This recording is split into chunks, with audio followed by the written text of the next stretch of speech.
Hubert Reeves, merci de nous recevoir chez vous, à Paris. Je dis chez vous à Paris parce que c'est un des endroits où vous vivez. Vous êtes avant tout un citoyen du monde, forgé par une double nationalité, à cheval sur deux continents, franco-canadien. Alors, est-ce que vous êtes aussi astrophysicien et écrivain?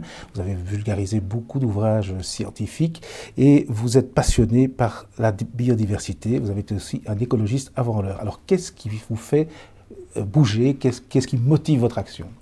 En gros, c'est la prise de conscience de la situation présente, c'est-à-dire le fait que nous vivons une vie confortable, mais menacée.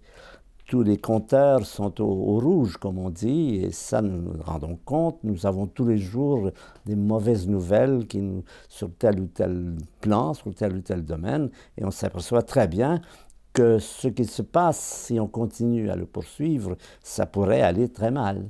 Donc moi, j'ai des enfants, j'ai des petits-enfants, et je suis inquiet pour la vie qu'ils auront dans un futur qui n'est pas très lointain.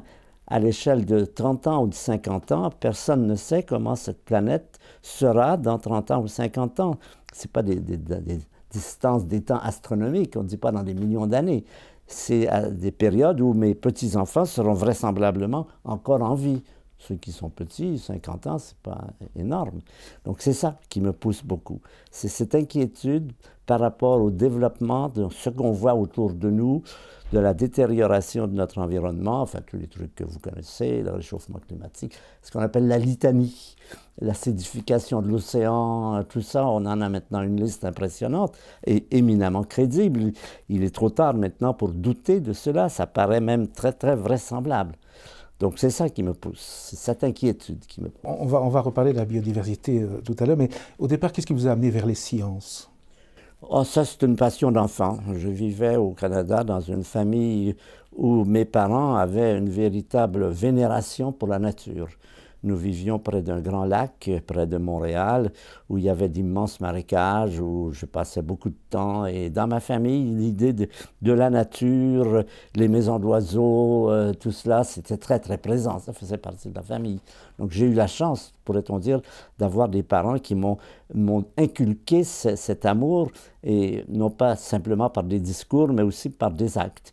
Et ça, je le conseille aux parents, si vous avez des enfants, si vous voulez en faire des enfants qui préservent la nature, amenez-les vous-même dans la nature et montrez-leur que vous appréciez, que pour vous, c'est important. Et les enfants sentent cela.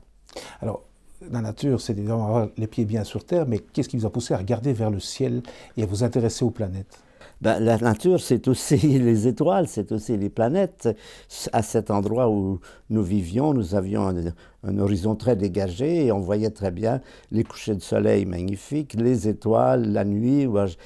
J'avais bâti avec un ami un télescope et je m'amusais beaucoup à retrouver les constellations. Mes parents connaissaient un peu aussi les cartes du ciel, tout ça. Ça faisait partie du quotidien familier.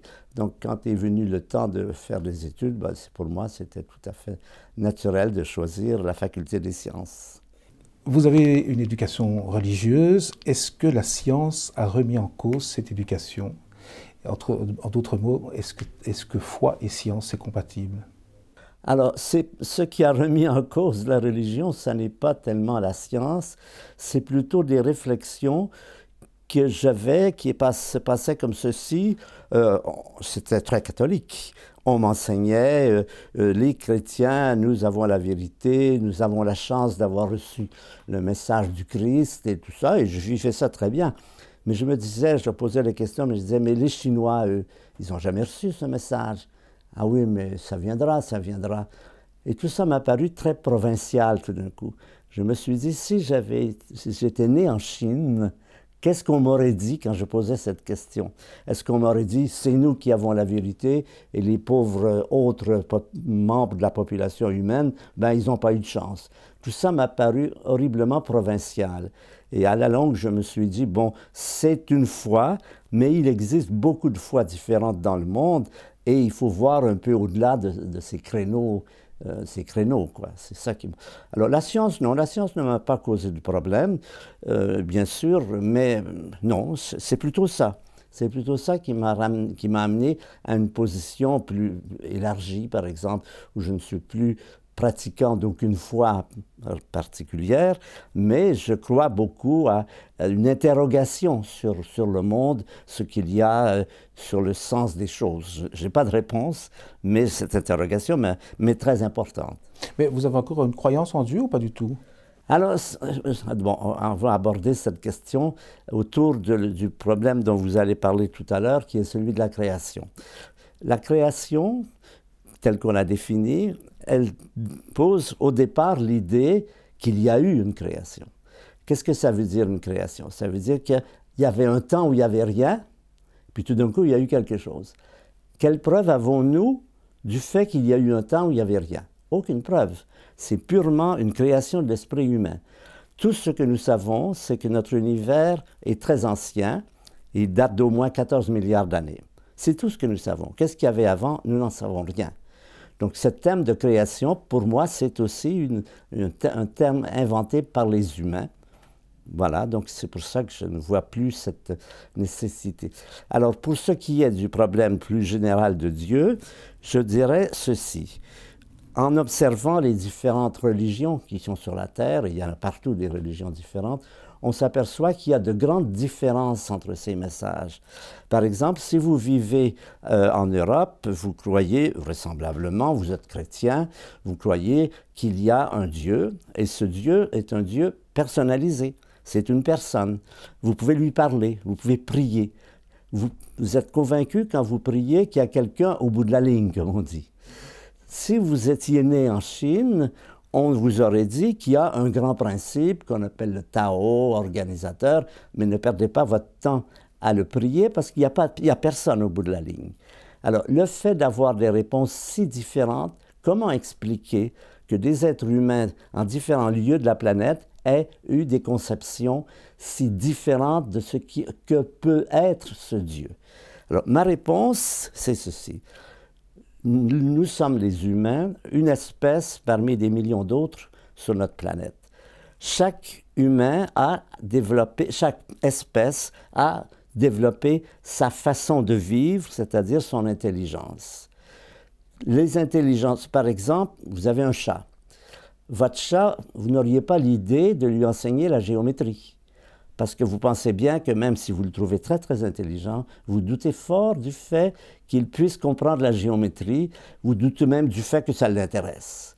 Donc je pense que comme les chats, nous avons une intelligence qui nous a permis de nous adapter, de faire des merveilles, de comprendre la physique, la théorie de la relativité. Nous avons vraiment un cerveau fabuleux, probablement sur le plan de la pensée abstraite, le plus fabuleux qu'il y ait sur cette planète. Peut-être ailleurs il y a mieux, on ne sait rien.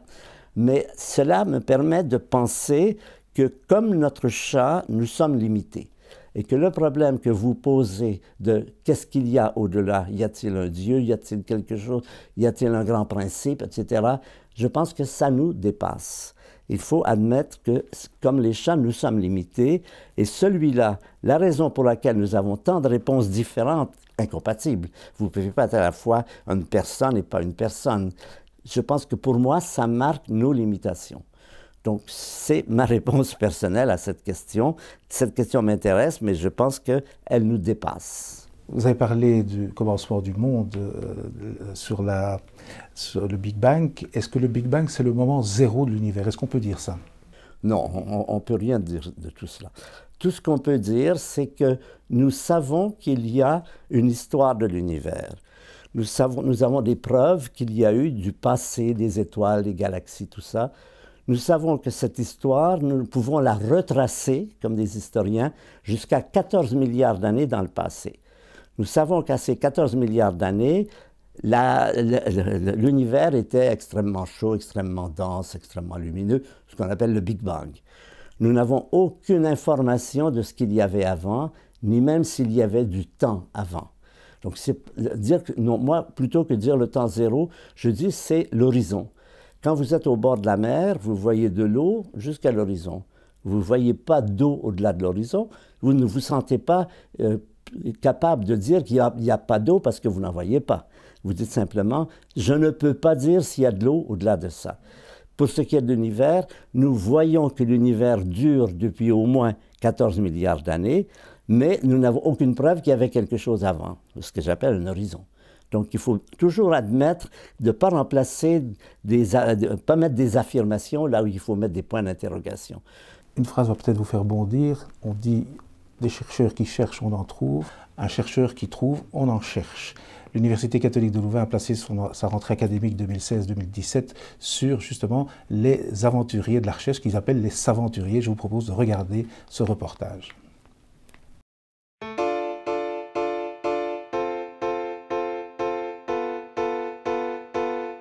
À l'Université catholique de Louvain, la thématique de cette année tourne autour du monde de la science et plus particulièrement autour d'une étrange espèce, le saventurier. Le terme saventurier, contraction de savant et d'aventurier, est là pour nous rappeler que le chercheur est loin du stéréotype du professeur tournesol. Loin de cette image surannée du scientifique confiné dans son laboratoire, les yeux rivés sur son binoculaire. Mais s'il ne correspond plus à cette image, en quoi le chercheur d'aujourd'hui est-il un aventurier ? Le chercheur, le scientifique, est quelqu'un qui prend des risques par rapport à ce que l'on connaît et ce qui reste à découvrir. Donc l'aventure scientifique, dans ce sens-là, pour moi, c'est le fait que tous les chercheurs, tous les scientifiques sont aux frontières des connaissances. Et leur objectif, c'est de transgresser. Alors j'aime bien le terme transgresser, parce que c'est pas simplement passer la frontière. Passer la frontière, tout le monde passe la frontière.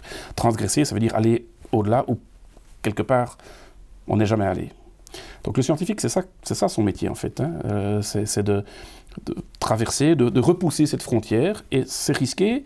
Alors c'est parfois risqué au sens propre, parce qu'il y a des scientifiques qui partent au pôle sud, qui vont dans des environnements hostiles, etc. Mais l'aventure scientifique, c'est aussi simplement le fait que dans un laboratoire comme le mien, bon, qui n'a rien d'exceptionnel, hein, qui est un endroit extrêmement banal, ben, il y a une sorte de bouillonnement en permanence, parce qu'effectivement, tous les jours, petit à petit, pour des petites choses, on repousse la frontière du connu.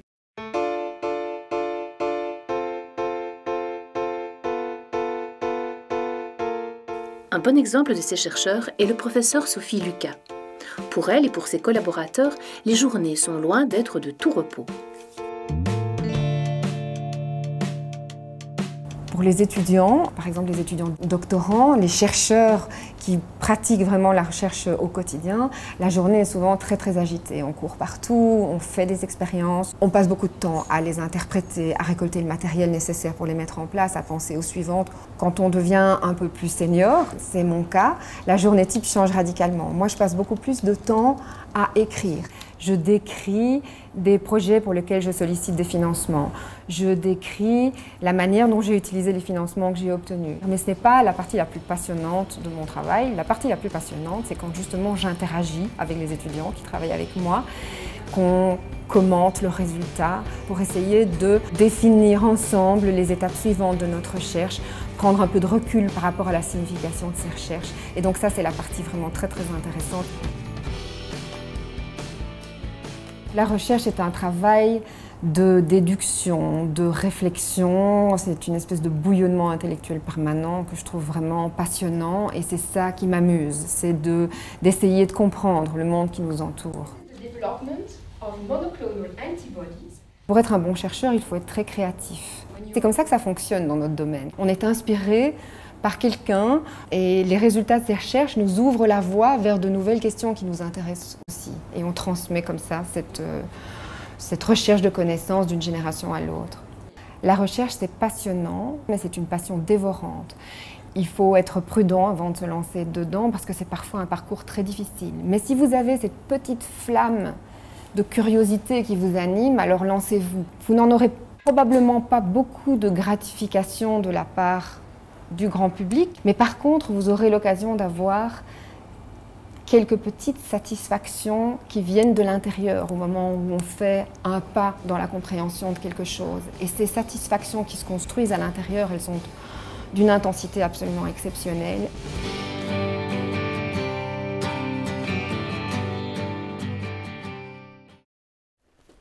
Merci. Alors, est-ce que les chercheurs sont des aventuriers modernes ? Certainement. Ce sont des aventuriers dans le sens que ce qu'on va trouver, on ne connaît pas. Vous savez, il y a l'histoire de cet homme qui remplit un formulaire pour avoir des subventions pour une expérience. Il y a une des pages où c'est écrit « Qu'est-ce que vous attendez de cette expérience ?» Il écrit « Si je le savais, je ne la ferais pas ». C'est tout à fait ça, la réalité. C'est justement, on a une idée de ce qu'on pense attendre. Si on le trouve, c'est bien. Si on ne le trouve pas, on change d'idée complètement. L'idéal, c'est qu'on trouve à peu près ce qu'on attend, mais pas tout à fait. C'est précisément la position la plus créatrice parce que ça vous indique dans quel sens il faut chercher. Ça vous dit que ce que vous avez déjà, c'est pas mal, mais ça vous indique, oui, mais il faut compléter. Et ça, c'est très important et c'est la situation dans laquelle, malheureusement, la physique se trouve aujourd'hui. Par exemple, à Genève, au CERN, on fait des expériences justement pour explorer plus avant notre connaissance de la matière. On regarde quelles sont les prédictions faites avec des théories qui existent. On fait des expériences et on trouve exactement ce que prévoit la théorie. Ce qui ne vous avance pas, bien sûr. On aimerait trouver à peu près, mais pas tout à fait.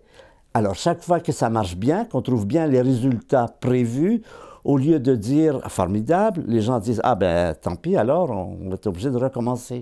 Vous voyez, c'est ça l'idée, c'est qu'il faut trouver une accroche pour aller plus loin. On sait que les théories présentes ne sont pas satisfaisantes. Il y a des quantités de questions auxquelles elles ne répondent pas du tout et des questions avec des portées énormes. Donc on sait qu'on est devant un mur et on n'arrive pas à franchir ce mur parce que notre moyen de franchir le mur, c'est de faire des expériences. Et quand les expériences vous redonnent le résultat que vous avez prévu, vous n'avez fait aucun progrès.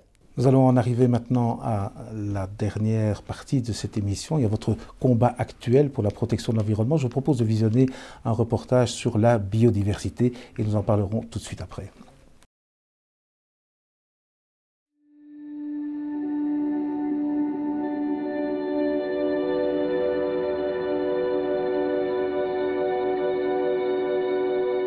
La Terre, celle que l'on surnomme la planète bleue.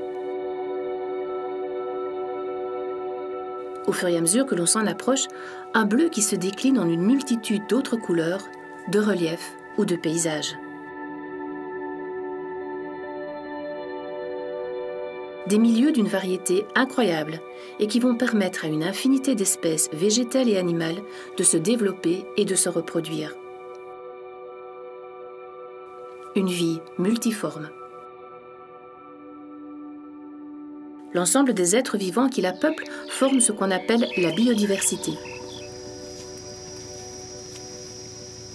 Et parmi toutes ces espèces, il y en a une parmi d'autres, l'homme.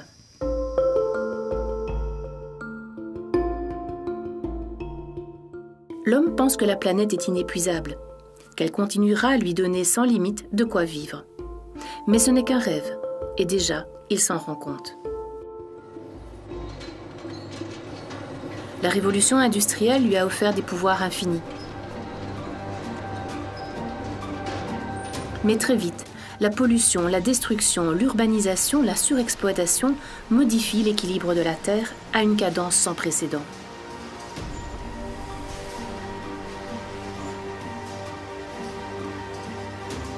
Or, la Terre a besoin de temps pour se ressourcer et se régénérer.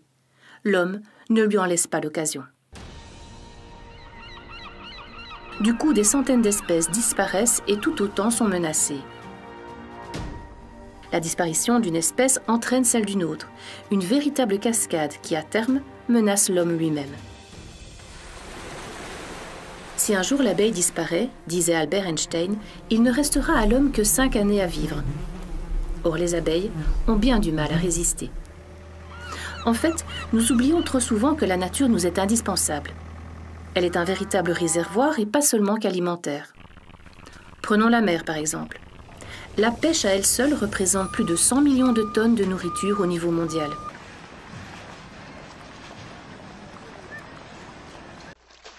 Mais cela va plus loin. Les algues sont une formidable machine à oxygène, les récifs coralliens protègent les côtes et servent d'abri à une faune et à une flore haute en couleurs.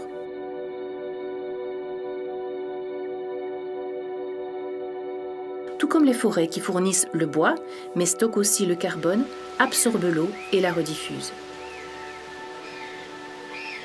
Respecter la biodiversité garantit l'avenir des futures générations. Mais il serait vraiment temps de s'y mettre.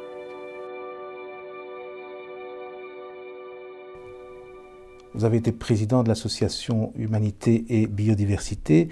Vous militez pour la protection de l'environnement. Est-ce que réellement notre planète est en danger? Notre planète n'est pas en danger. Elle va continuer à tourner autour du Soleil sans problème pendant longtemps. La vie sur la Terre n'est pas vraiment en danger. Ce qui est en danger, c'est l'espèce humaine. Ce qu'on apprend au travers de toutes ces menaces que l'on rencontre, c'est que l'espèce humaine pourrait disparaître. Et ça nous choque, parce qu'on nous a toujours dit que nous sommes l'espèce parfaite, le chef-d'œuvre de la création, le but de l'évolution. C'est faux. Nous sommes une espèce parmi des millions d'autres, et toutes les espèces sont soumises à des nécessités pour exister. Et les espèces qui existent et qui durent sont celles qui peuvent répondre à certaines contraintes. Ces contraintes, c'est de s'adapter à leur environnement, de s'adapter au changement. L'espèce humaine, sur ce plan, est loin d'être adaptée. Elle est l'espèce la plus saccageuse qui a existé. Elle est maintenant en train d'éliminer des millions d'espèces. Donc, elle a tout à fait le profil qu'il faut pour disparaître. C'est à nous, maintenant, que revient cette responsabilité de faire que l'espèce humaine ne disparaisse pas en répondant aux multiples problèmes que pose notre attitude saccageuse sur la planète. C'est ça le problème. C'est que la nature nous a fait un grand cadeau, notre intelligence. Notre intelligence nous a permis de faire des bombes atomiques qui ont bien failli nous éliminer il y a quelques décennies. On en est sorti, on ne sait pas très bien comment on a fait, mais on est sorti et ça pourrait reprendre. Mais en même temps, cette même intelligence nous permet de faire des technologies extrêmement dévastatrices. Nous sommes en train de réchauffer la planète, d'acidifier l'océan. Nous sommes liés à gouverner, à gérer les produits de notre intelligence. Si nous ne le faisons pas, nous disparaîtrons. C'est ça la situation présente. Il y a quand même une possibilité de pouvoir conjuguer modernité et protection de l'environnement? On espère. Là, vous vous posez des questions pour l'avenir. L'avenir est inconnu. On espère que oui. On fait comme si c'était le cas. On prend la position de maintenant, nous allons essayer d'éviter l'élimination de l'espèce humaine. Éviter l'élimination de l'espèce humaine. Et cela va demander, par exemple, des conférences internationales que nous avons eues, comme la COP21 que nous avons eue, où nous avons eu un événement de grande importance. C'est la première fois dans l'histoire de l'humanité que toute l'humanité se met d'accord sur un point. Le dernier jour, 195 pays se sont mis d'accord pour dire il y a un problème. C'est un problème grave, il faut le résoudre, c'est le réchauffement climatique. Voyez? Mais ça, c'est un événement historique pour moi de l'humanité. C'est la première fois, encore une fois, à ma connaissance, que l'humanité se met d'accord sur une question. C'est indispensable. Évidemment, on ne peut pas résoudre un problème s'il n'y a pas une humanité qui est d'accord sur toute la ligne. Si chaque pays peut faire ce qu'il veut, on ne voit pas comment on peut s'en tirer. Donc, il y a des éléments positifs, comme cet événement de la COP21, la COP22 maintenant, qui est évidemment menacé par les élections américaines. M. Trump peut très bien dénoncer les accords de Paris, mais il y a des éléments qui permettent d'être optimistes, et c'est un peu le message que l'on veut essayer de donner avec notre mouvement, de montrer qu'il y a un avenir possible, que l'humanité n'est pas condamnée à disparaître, mais que si elle s'y prend bien, si aménage son comportement, si elle amende ses voies, elle pourrait arriver à s'en tirer. Mais ça va supposer un comportement d'intégration dans l'écosystème dans lequel nous dépendons de toute la nature, les insectes, les animaux et tout, et nous pouvons nous en tirer si nous arrivons à réconcilier notre comportement. J'aime prendre l'exemple des tortues. Par exemple, les tortues, ça existe depuis longtemps. Ça existe depuis 250 millions d'années. Les tortues se sont adaptées depuis 250 millions d'années à toutes les perturbations qui ont eu lieu sur la planète, que ce soit météorologique, géologique, astronomique. Nous, après à peine 7 millions d'années, c'est le temps qu'on donne justement pour Homo. Après 7 millions d'années, nous sommes déjà dans le collimateur, voyez? Donc nous avons à prendre des leçons des tortues qui nous disent, si vous voulez durer, arrangez-vous pour vivre en harmonie avec la nature et cesser de la saccager. Qu'est-ce qui vous a conduit à cette défense de l'écologie? C'est le constat évidemment que vous venez de faire de la planète, mais est-ce qu'il y a un lien avec l'astrologie et l'écologie? Alors, quel rapport y a-t-il entre astronomie et écologie? Ce sont les deux versants de la même histoire. L'astronomie vous raconte comment vous en êtes arrivé à être ici aujourd'hui. Quelle est l'histoire antérieure qui fait que vous êtes là, nous sommes là, avec notre corps, notre gros cerveau, qui nous permet de comprendre, qui nous permet d'agir. Ça, c'est l'astronomie et toutes les sciences, bien sûr, je prends. Toutes les sciences nous racontent ce que j'aime appeler la belle histoire. La belle histoire, c'est comment nous en sommes arrivés à être ici aujourd'hui, après des phénomènes qui impliquent des collisions de galaxies, des explosions d'étoiles, tout ce que la science moderne nous apprend sur l'évolution de la vie dans l'univers. Ça, c'est le versant astronomie. Le versant écologie, c'est de dire, d'accord, c'est très bien, vous êtes là, mais vous êtes dans une position qui est, vous êtes en danger. Si vous voulez y rester, si vous voulez rester dans les bonnes conditions que vous avez acquis grâce à l'astronomie, il faut agir et promptement, voyez? Donc, astronomie, c'est le passé, écologie, c'est le futur. Comment rester dans ces conditions? Parce qu'aujourd'hui, tout cela est sérieusement menacé. Face au constat que vous avez fait et aux défis qui nous attendent, est-ce que vous restez optimiste? Je veux rester optimiste. C'est une volonté, c'est plutôt du volontarisme. Je pense que quand on dit que c'est foutu, c'est foutu. Tant qu'on garde l'espoir, tant qu'on dit non, il faut se battre, il faut y arriver, il faut faire ce qu'il faut, ça n'est pas foutu. Donc c'est l'attitude que nous essayons de prôner. C'est une attitude que j'aime comparer au début des années 1940, quand les Allemands, quand Hitler dominait sur tous les fronts et qu'il semblait que même la civilisation était menacée. Eh bien, il y a un homme en particulier, Churchill, j'ai la plus grande admiration, qui disait non. Je dis non. Et grâce à lui, nous savons que nous avons pu résoudre ce problème. Vous voyez, c'est une attitude volontariste comme celle-là qui est nécessaire de prendre aujourd'hui. Il faut bien réaliser que nous sommes dans une situation critique, que vont se prendre maintenant des décisions qui vont influencer l'avenir de l'humanité pour des milliers d'années, et que si on les prend mal, nous disparaîtrons, la nature ne fera pas de cadeau. C'est la fin malheureusement de cet entretien. Professeur Yves, merci de nous avoir consacré du temps, de nous avoir accueillis chez vous, et puis nous espérons que votre message sera entendu. Merci à vous de m'avoir accueilli.